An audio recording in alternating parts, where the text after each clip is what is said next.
Psoriasis के ये भी एक ऑटोइम्यून डिसीज़ है। मैंने ऑटोइम्यून डिसीज़ के जब पढ़ा तो उसमें जब सोरेसिस का नाम पढ़ा तो मुझे भी हँसी आई थी।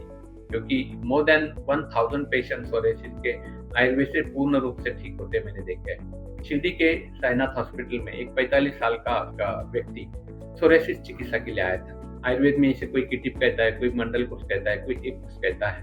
तो ये भी सोरेसिस की चिकित्सा के लिए आया था। उसकी वो भयानक यानी बालों से लेके पाँव के नाखून तक पूरे शरीर उसका भरा हुआ था। पूरी स्किन डार्क ब्लैक पड़ी थी और खुजलाना यही एक कर्म उसका बचा था।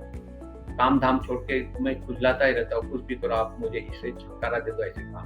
तब तक ऐसी भयानक एक्यूट स्टेज मैंने किसी पेशेंट की नहीं देखी थी। इसलिए मैंने उनको कहा कि हम कोशिश करते हैं, उसमें फ़ायदा हो जाएगा। और उस समय जो गंधक रसायन आरोग्य और दैनिकरण थे, वहाँ पे साईनाथ हॉस्पिटल में थे, उसको दे दिए।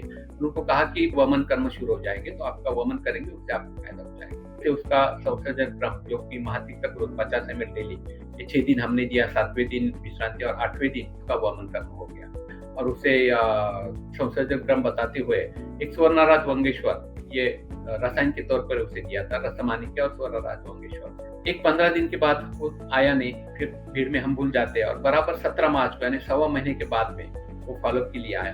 जब आया उसका नंबर आया, मेरे सामने खड़ा हुआ तो उसने कहा कि सर आपने मुझे पहचाना? तो उसने देखते हुए मैंने कहा नहीं पहचाना। तो उसने कहा सर मैं सोरायसिस वाला हूँ। तो मैं उसके तरफ देखता ही रह गया क्योंकि चेहरा पूरा क्लीन हुआ था और दोनों हाथ के पैर के पूरे सोरायसिस के धब्बे चले गए थे। जब मैंने उसका चेस्ट देखी, एब्डोमेन देखा, पाँव देखे, तो जो थिकनेस है ये नॉर्मल स्किन जैसे थिन हुई थी स्किन और सिर्फ ब्लैक स्कार्स वहाँ पे बचे थे और पूरा शरीर नॉर्मल हुआ था। एक वमन करना इतना फ़ायदा दे सकता है, इतना लॉन्ग टर्म इफ़ेक्ट दे सकता है, ये उस पेशेंट में मैं पहली बार देख रहा था।